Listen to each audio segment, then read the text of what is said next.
قوم عاد نے رسولوں کی تکذیب کی جب ان سے ان کے ہم قوم ہود نے کہا کیا تم ڈرتے نہیں، بے شک میں تمہارے لیے امانت دار رسول ہوں، سو تم اللہ سے ڈرو اور میری اطاعت کرو۔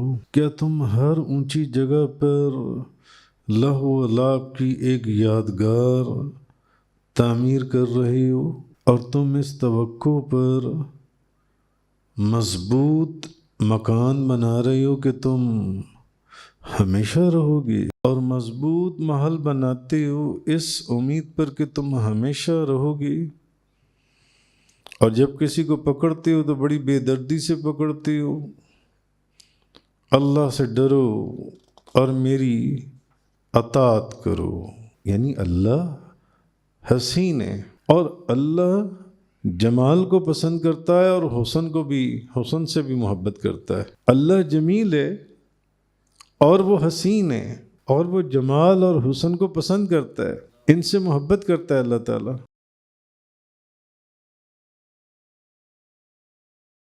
کذبت عاد المرسلین، قوم عاد نے رسولوں کی تکذیب کی اذ قال لهم اخوهم ہود الا تتقون، جب ان سے ان کے ہم قوم ہود نے کہا کیا تم ڈرتے نہیں، انی لکم رسول امین، بے شک میں تمہارے لیے امانت دار رسول ہوں، فاتقوا اللہ واطیعون، سو تم اللہ سے ڈرو اور میری اطاعت کرو، وما اسألکم علیہ من اجر، اور میں تم سے اس دین کی تبلیغ پر کوئی اجرت تو نہیں مانگ رہا، کوئی اجرت طلب نہیں کرتا۔ ان اجری الا علی رب العالمین، میرا اجر تو صرف رب العالمین پر ہے۔ اتبنون بکل ریع آیۃ تعبثون، کیا تم ہر اونچی جگہ پر لہو و لعب کی ایک یادگار تعمیر کر رہے ہو، وتتخذون مصانع لعلکم تخلدون، اور تم اس توقع پر مضبوط مکان بنا رہے ہو کہ تم ہمیشہ رہو گے۔ وَإِذَا بَطَشْتُمْ بَطَشْتُمْ جَبَّارِينَ فَاتَّقُوا اللَّهَ وَأَطِيعُونِ، اور مضبوط محل بناتے ہو اس امید پر کہ تم ہمیشہ رہو گے، اور جب کسی کو پکڑتے ہو تو بڑی بے دردی سے پکڑتے ہو۔ اللہ سے ڈرو اور میری اطاعت کرو۔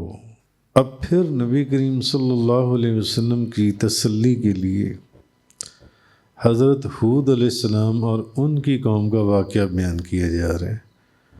ان کی قوم کو قوم عاد کہا جاتا ہے، حضرت ہود علیہ السلام کی جنسی ہے، اور یہ ایک شخص کا نام تھا جس کی اولاد سے یہ قبیلہ بنا تھا جن سے، اور یہ بھی جون سا ہے قوم عاد کا تفصیل سے ذکر، یہ جو ہے یہ سورہ ہود کے اندر اور سورۃ الاعراف کے اندر تفصیل سے گزر چکا ہے پہلے،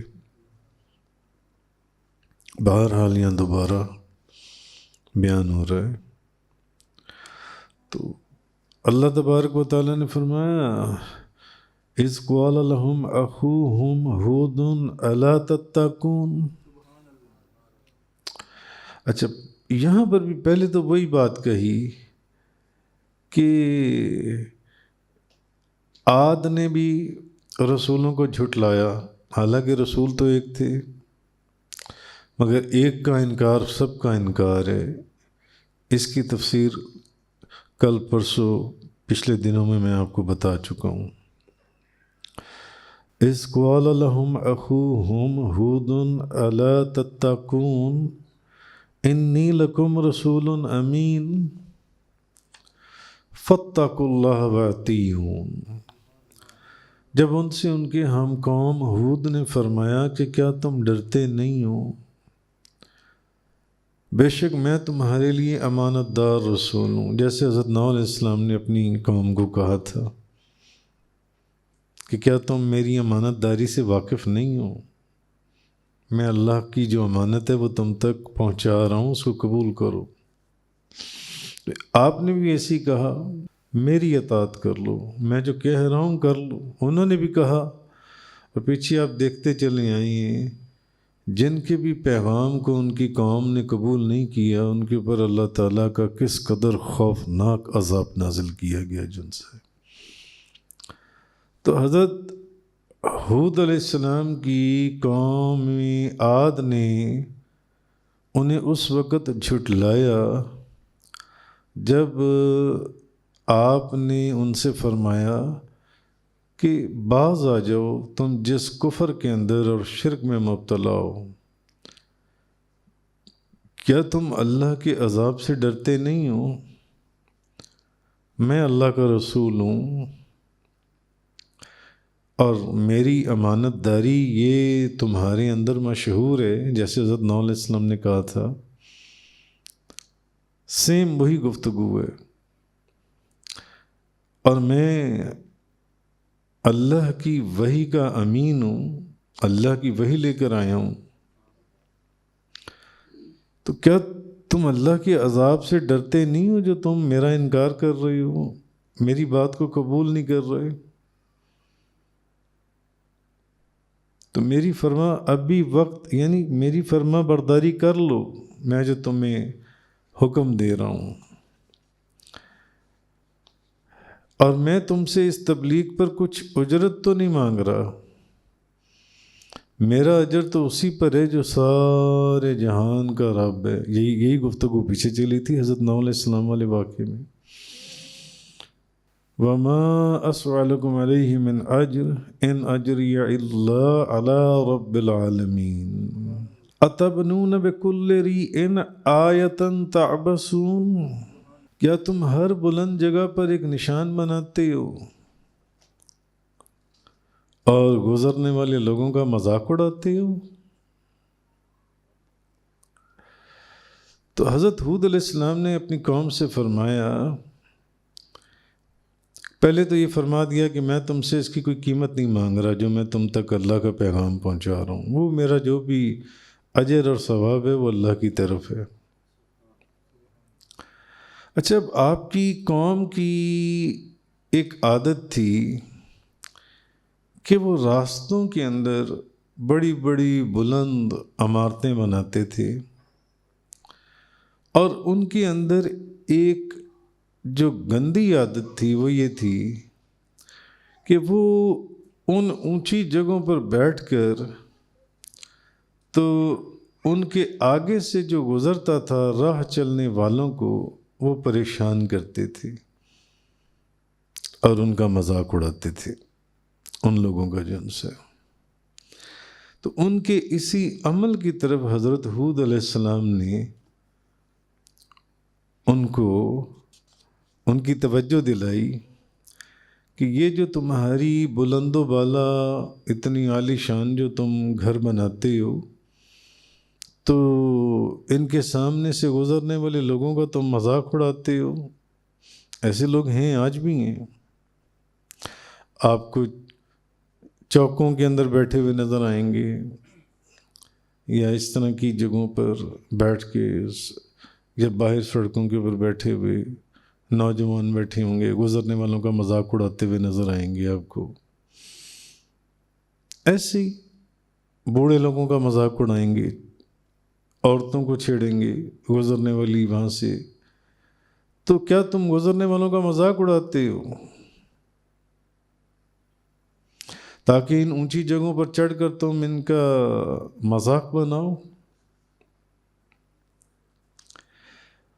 تو نبی پاک صلی اللہ علیہ وسلم نے راستوں کے اندر بیٹھنے سے ویسے بھی منع فرمایا ہے۔ یہ حدیث میں پہلے بھی، آج بھی اکثر علاقے ایسی ہیں کہ میں ان کی کیا نشاندہی کروں، آپ لوگ خود دیکھ لیں۔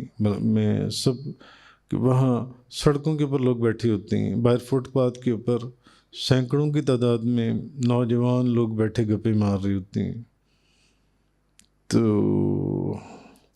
حضرت ابو سعید خدری رضی اللہ تعالیٰ عنہ سے روایت ہے کہ نبی پاک صلی اللہ علیہ وسلم نے فرمایا کہ راستوں میں بیٹھنے سے بچو۔ آج یہ جو آپ کو نوجوان طبقہ راستوں میں سڑکوں کے اوپر کھڑے ہوئے بیٹھے ہوئے نظر آئیں گے، نبی پاک صلی اللہ علیہ وسلم نے منع فرمایا کہ راستوں میں بیٹھنے سے بچو۔ تو اب صحابہ کرام لوگوں نے عرض کیا کہ یا رسول اللہ، راستوں میں بیٹھے بغیر کچھ چارہ نہیں ہے، بیٹھنا پڑ جاتا ہے، تو وہاں بیٹھ کر ہم آپس میں بات چیت کرتے ہیں، آپ فرما رہے ہیں کہ نہیں بیٹھنا راستوں کے اندر۔ تو پھر نبی پاک صلی اللہ علیہ وسلم نے فرمایا کہ اچھا پھر اگر تم بیٹھنا ہی چاہتے ہو تو پھر پہلے راستے کا حق ادا کرو۔ تو لوگوں نے پوچھا، انہوں نے کہا یا رسول اللہ پھر راستے کا حق کیسے ادا کریں؟ فرمایا ایک تو یہ کہ اگر راستوں میں بیٹھے ہوئے ہو تو اپنی نگاہوں کو نیچے رکھو، نگاہوں کو ایسا نہ رکھو یعنی کہ کوئی بوڑھا گزرا ہے، کوئی عورت گزری ہے، کوئی بچی گزری ہے تو تم اس کا اس طریقے سے اس کو دیکھو کہ اس کو شرم محسوس ہو۔ فرمائے نظروں کو نیچے رکھو۔ اور دوسرا یہ کہ اگر راستے میں کوئی اذیت ناک چیز پڑی ہے، کوئی پتھر پڑا ہے، کوئی کانٹا پڑا ہے، تو اٹھا کر اس کو ایک طرف پھینک دو، اذیت کو دور کر دو۔ نبی پاک صلی اللہ علیہ وسلم نے فرمایا کہ چلو ٹھیک ہے، اگر تم بیٹھنا چاہتے ہو تو پہلے راستے کا حق ادا کرو، پھر بیٹھ جاؤ۔ ایک تو اپنی نگاہوں کو نیچے رکھو، دوسرا کوئی اذیت والی چیز ہے اس کو دور کر دو راستے میں سے، اور اگر تمہیں کوئی سلام کرے تو اس کے سلام کا جواب دو، اس کے سلام کا جواب دو۔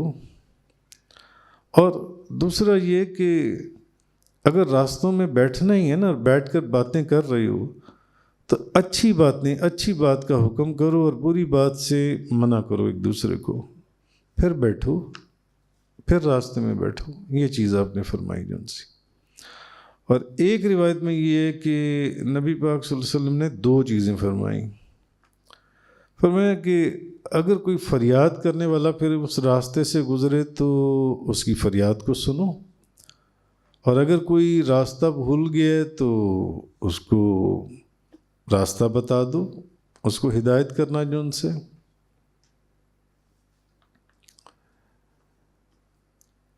تو یہ چیز نبی پاک صلی اللہ علیہ وسلم آپ نے فرمائی جو ان سے۔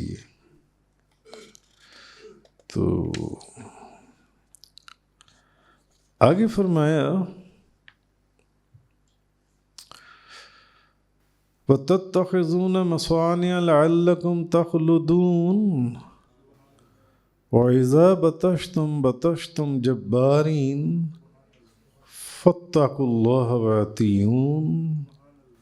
اور مضبوط محل بناتے ہو اس امید پر کہ تم ہمیشہ رہو گے، اور جب کسی کو پکڑتے ہو تو بڑی بے دردی سے پکڑتے ہو۔ اللہ سے ڈرو اور میری اطاعت کرو، میری اطاعت کرو۔ حضرت ہود علیہ السلام نے یہ بات جن سی ہے ان کو کہی، یعنی وہ یہ سمجھتے تھے کہ ہم یہ جو عالی شان اونچے اونچے، کیونکہ ان میں عادت تھی کہ وہ اونچے اونچے گھر بناتے تھے، پھر وہاں پر بیٹھ کر ان کی جو عادت تھی یہ بتائی گئی کہ وہ لوگوں کا مذاق اڑاتے تھے۔ یہ ان کی عادت میں شامل تھا، لوگوں کا مذاق اڑانا۔ تو ان کے لیے یہ فرمایا گیا کہ یہ اس کے اندر تکبر ہے۔ تو وہ لوگ اللہ سے غافل ہو چکے تھے، انہیں یہ یاد ہی نہیں رہا تھا کہ یہ دنیا تو فانی ہے، یہ گھر تو یہاں پر رہنا ہی نہیں ہے، یہ دائمی قیام گاہ ہے ہی نہیں، یہاں سے تو کچھ عرصے میں ہم نے گزر جانا ہے۔ حضرت انس بن مالک رضی اللہ تعالیٰ عنہ بیان کرتے ہیں کہ ایک مرتبہ نبی پاک صلی اللہ علیہ وسلم باہر نکلے تو آپ نے ایک بڑا سا گنبد بنا ہوا دیکھا. تو آپ نے پوچھا یہ گنبد کس نے بنایا ہے؟ اپنے گھر پر یا اپنی جو بھی عمارت تھی. تو صحابہ کرام نے فرمایا کہ یہ انصار میں سے فلاں شخص کا ہے. اچھا، آپ نبی پاک صلی اللہ علیہ وسلم یہ بات سن کر خاموش ہو گئے، آپ کچھ نہیں بولے. اچھا، وہ جس نے وہ گنبد بنایا تھا نا، جس انصاری نے، وہ نبی پاک صلی اللہ علیہ وسلم کی مجلس میں آیا تو نبی پاک صلی اللہ علیہ وسلم نے اس کی طرف توجہ نہیں کی. اس نے کئی مرتبہ آپ کو سلام کیا تو، اور اس نے دیکھا کہ حضور پھر بھی میری طرف کوئی توجہ ہی نہیں فرما رہے. تو اس نے صحابہ کرام سے پوچھا، اس نے کہا مجھے یہ بتاؤ کہ کیا معاملہ ہوا ہے؟ ایسا تو کبھی بھی نہیں ہوا تھا کہ نبی کریم صلی اللہ علیہ وسلم، کیونکہ میں اللہ کی قسم، میں تو اللہ کے رسول کو بدلا ہوا دیکھ رہا ہوں. کبھی بھی ایسا نہیں ہوا تھا کہ میں آپ کو مخاطب کروں، سلام کروں اور آپ میری طرف توجہ ہی نہ فرمائیں. تو صحابہ کرام نے اس شخص کو بتایا کہ حضور باہر گئے تھے ایک دن تو انہوں نے دیکھا کہ تم نے ایک بہت بڑا گنبد بنایا ہے گھر کے اوپر، اپنی عمارت کے اوپر. اچھا، وہ جو بندہ تھا، حضور کی محبت تھی، وہ فوراً لوٹا اور اس نے جا کر پورا گنبد گرا دیا جن سے. بلکہ حدیث میں ہے کہ گنبد نہیں، پوری عمارت اس نے زمین بوس کر دی اس شخص نے جن سے. اچھا، اب اگلے دن پھر جب نبی پاک صلی اللہ علیہ وسلم باہر نکلے تو حضور کو وہ گنبد نظر نہیں آیا. آپ نے پوچھا وہ عمارت، وہ گنبد کدھر گیا جن سے؟ تو صحابہ کرام نے ساری بات بتائی کہ وہ بندہ ہم سے پوچھ رہا تھا، آپ نے اس کی طرف توجہ نہیں فرمائی تھی، تو اس نے یہ ایسا کیا. تو ہم نے جب اس کو یہ بات بتائی کہ حضور نے تمہاری گنبد کو دیکھا تھا، تو اس نے جا کر سارا گنبد کیا، پوری عمارت ہی گرا دی جن سے یہ. تو نبی پاک صلی اللہ علیہ وسلم نے فرمایا ہر عمارت جن سی ہے اس کے بنانے والے پر وبال ہے. ہر عمارت اس کے بنانے والے پر، سوا اس عمارت کے جس کے بغیر اور کوئی چارہ کار ہی نہ ہو. اچھا، اب اس حدیث سے کوئی بندہ اگر یہ مطلب لے لے کہ جناب مضبوط، بلند و بالا عمارات جو ہیں اسلام ان کے بنانے کی اجازت نہیں دیتا، تو ایسا نہیں ہے. اصل میں اس حدیث میں یہ بات ہمیں پتہ چلتی ہے کہ جس قدر اور جتنی عمارت کی ضرورت ہو اس کو بنانا جائز ہے. جتنی ضرورت ہے اتنا بنائیں، اتنا ضرورت. اس زمانے میں وہ مدینہ منورہ ایک چھوٹا سا شہر تھا. اگر آپ تاریخ پڑھیں تو اس وقت کا مدینہ منورہ آج کی مسجد نبوی کے اندر پورا آ جاتا تھا، بلکہ اس کے بھی اندر ہی گم ہو جاتا تھا مسجد نبوی کے اندر. تو اس دور کے جو مسلمان ہیں ان کے لیے چھوٹے چھوٹے مکان ان کی ضروریات کے لیے بہت تھے جو ان سے. مگر آج آبادی بہت زیادہ بڑھ چکی ہے. آج آبادی بہت زیادہ ہے. بڑے بڑے شہروں میں لاہور کو دیکھ لیں، کراچی کو دیکھ لیں، اسلام آباد کو دیکھ لیں، سیالکوٹ کو دیکھ لیں، کتنی بڑی رہائشی اسکیمیں بنائی گئی ہیں. میلوں کے اندر رہائشی اسکیمیں. کئی منزلہ 20 30 منزلہ پلازے ہیں، فلیٹس ہیں جن کے اندر ہزاروں خاندان رہتے ہیں، جن سے ہزاروں خاندان. تو اب وہ جو دور تھا، اس زمانے میں کچے مکان ہوتے تھے، کچی اینٹوں سے بنتے تھے، دیواریں، چھتیں کھجور کے پتوں کی، ستون کھجور کے تنوں سے. تو اس وقت میں یہ چیز شاید تکبر اور غرور میں آتی تھی، اسی لیے نبی کریم صلی اللہ علیہ وسلم نے اس سے منع فرمایا. لیکن آج اگر اتنے 20 اس وقت تو ٹھیک ہے، وہ تو ہو سکتا ہے وہ گنبد ایک منزل عمارت کے اوپر ہو تو حضور نے ناپسند فرمایا، مگر اس صحابی رسول نے بھی اس کو فوراً سے پہلے گنبد کو نہیں، پوری عمارت کو ہی گرا دیا. مگر آج مفسرین نے لکھا ہے کہ نہیں، اب ایسا نہیں ہے. وہ وقت تھا جب کچے مکان، کچی اینٹیں ہوتی تھیں، اور اس وقت آبادیاں تھیں ہی نہیں. جیسے کہ میں نے آپ کو بتایا اس وقت مدینہ طیبہ کتنا تھا، جتنا آج مسجد نبوی کے اندر وہ مدینہ طیبہ گم ہو چکا اس دور کا جن سے. تو آج اتنی بڑی رہائشی اسکیمیں جن سی ہیں جو واقعی میلوں کے اندر پھیلی ہوئی ہیں، اور 20 30 منزلہ فلیٹس کی بلڈنگ جن سی ہیں، یہ اگر نہ ہوں تو میرا خیال ہے یہ زندگی گزارنا مشکل ہو جائے جن سے. تو یہ اس وقت کی بات تھی.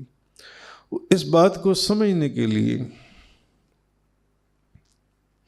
تو یہاں سے آپ کو کہ ایک حدیث کو اگر آپ سمجھ لیں کہ اس وقت بات اور تھی، اب بات اور ہے. حضرت عبداللہ بن مسعود رضی اللہ تعالیٰ عنہ بیان کرتے ہیں کہ نبی پاک صلی اللہ علیہ وسلم نے فرمایا، جس شخص کے دل میں ایک ذرے کے برابر بھی تکبر ہوگا، ایک ذرے کے برابر بھی. ذرے کی کیا حیثیت ہے مجھے بتائیں؟ ذرہ آپ یہاں پر لے لیں تو وہ آپ کو نظر بھی نہیں آنا. ایک ذرے کے برابر بھی تکبر ہوگا، وہ جنت میں داخل نہیں ہوگا. تکبر اتنی گندی اور غلیظ چیز ہے. ایک ذرے کے برابر بھی جس کے دل میں تکبر ہوگا وہ جنت میں نہیں جائے گا، نہیں جائے گا. نبی پاک صلی اللہ علیہ وسلم نے. تو ایک شخص نے نبی پاک صلی اللہ علیہ وسلم کی بارگاہ میں عرض کیا، اس نے کہا یا رسول اللہ کہ ایک بندہ ہے وہ بڑے اچھے کپڑے پہنتا ہے، بہت اچھے کپڑے پہنتا ہے، اس کے جوتے بڑے اچھے ہیں، اس کے جوتے بڑے اچھے ہیں. آج ایک بندہ سوٹ پہنتا ہے، 5 لاکھ روپے والا سوٹ پہنتا ہے، جوتا پہنتا ہے 8 لاکھ روپے والا جوتا پہنتا ہے. اس نے کہا یا رسول اللہ ایک بندہ کپڑے اچھے پہنتا ہے، ایک بندہ جوتے کمال کے پہنتا ہے. تو نبی پاک صلی اللہ علیہ وسلم آپ نے فرمایا اللہ جمیل ہے، اور یعنی اللہ حسین ہے، اور اللہ جمال کو پسند کرتا ہے اور حسن سے بھی محبت کرتا ہے. اللہ جمیل ہے اور وہ حسین ہے اللہ، اور وہ جمال اور حسن کو پسند کرتا ہے، ان سے محبت کرتا ہے اللہ تعالیٰ.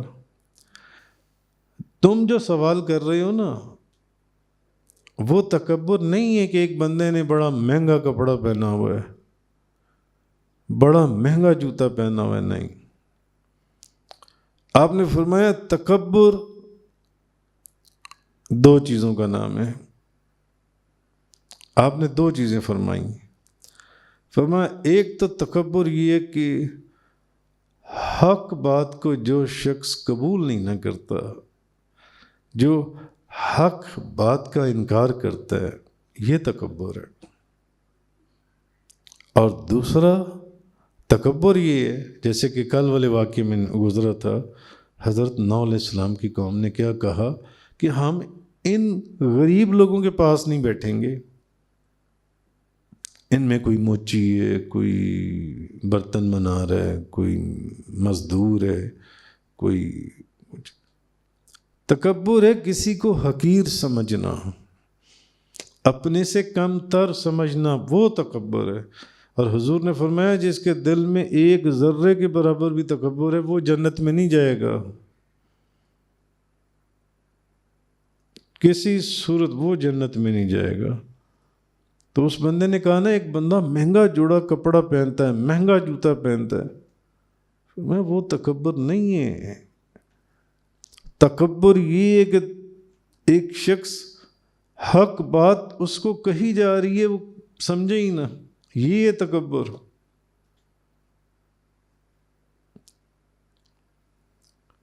اور تکبر یہ ہے کہ کسی کو حقیر سمجھے کہ نہیں یہ غریب آدمی ہے، یہ میرے پاس کیوں بیٹھا ہے، یہ ہے تکبر۔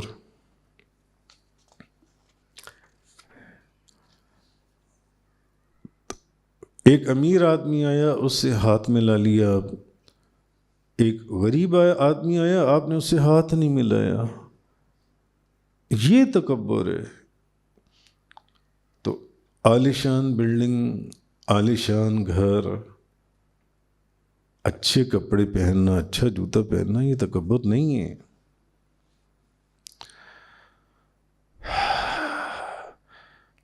یہ مضبوط محل اس امید پر بناتے ہو کہ تم ہمیشہ رہو گے، اور جب کسی کو پکڑتے ہو تو بڑی بے دردی سے پکڑتے ہو، اللہ سے ڈرو، میری اطاعت کرو۔